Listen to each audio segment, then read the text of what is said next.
कारंजा चौकातील दुकान वाटपात गैरव्यवहाराचा आरोप, बेरोजगार युवकांना न्याय देण्याची मागणी। कारंजा चौक परिसरात मंदिराच्या पाठीमागे उभारण्यात आलेल्या दुकानांच्या वाटपात गैरव्यवहार झाल्याचा गंभीर आरोप पवन डोंगरदिवे यांनी केला आहे। पवन डोंगरदिवे हे फर्यादी असून ते टायगर ग्रुपचे अध्यक्ष तसेच बेरोजगार युवकांचे प्रतिनिधी आहेत। फर्यादीच्या म्हणण्यानुसार जिल्हाधिकारी व नगर परिषद सीएम यांच्या आदेशानुसार कारंजा चौक परिसरात केवळ एक दुकान उभारण्याची परवानगी असताना प्रत्यक्षात अनेक दुकाने उभारण्यात आली आहेत। ही दुकाने आमदार, खासदार व नगरसेवकांच्या जवळच्या नातेवाईकांना व समर्थकांना देण्यात आल्याचा आरोप करण्यात आला आहे। तसेच नगर परिषदेमार्फत दिले जाणारे ठेके व इतर कामेही ठराविक लोकांनाच मिळत असल्याने सामान्य नागरिक, गोरगरीब व बेरोजगार युवकांवर अन्याय होत असल्याचं त्यांनी सांगितलं। कारंजा स्टॉप परिसरात 15 ते 20 वर्षापासून व्यवसाय करणाऱ्या छोट्या व्यावसायिकांची दुकाने हटवण्यात आली असून त्यांच्या पुनर्वसनाचा कोणताही विचार करण्यात आलेला नाही।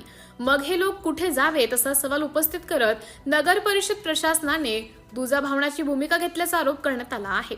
त्यासोबतच कारंजा चौकातील काही दुकाने पुढे भाड्याने दिली जात असून ते भाडे तात्काळ बंद करण्यात यावे अशी बुलढाणा जिल्ह्यातील जनतेची मागणी आहे। या संपूर्ण प्रकरणाची तातडीने चौकशी करून दोषींवर कारवाई करावी व बेरोजगार युवकांना न्याय द्यावा अशी मागणी करण्यात आली आहे। जर योग्य तो न्याय मिळाला नाही तर जिल्हाधिकारी कार्यालयासमोर मोठे आंदोलन व उपोषण करण्याचा इशारा पवन डोंगरदिवे यांनी दिला आहे। सिटी इंडिया न्यूज साठी जिल्हा प्रतिनिधी शेख गफ्फार शेख सत्तार, बुलढाणा। कारंजा चौकामध्ये होते, आम्ही ना व्यवस्थित आमचे दुकान चालवले, पण शाळेमुळे आम्ही आमचे दुकान बंद करून टाकले। आणि ॲक्च्युअलमध्ये इथं आता कलेक्टर साहेबांना चांगलं वाटते।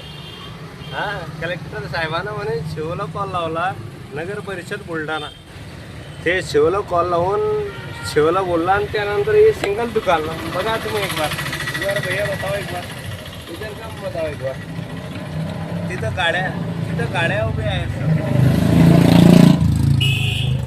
गाड्या उभ्या पण ताकदीनं त्यांच्या गाड्या वगैरे उभ्या आहे। माझ्या हिशोबाने माहिती आहे का तुम्हाला, ॲक्च्युअलमध्ये हे पूर्ण पट्टा जे आहे आम्ही ना 2014 पासून दुकान चालवली।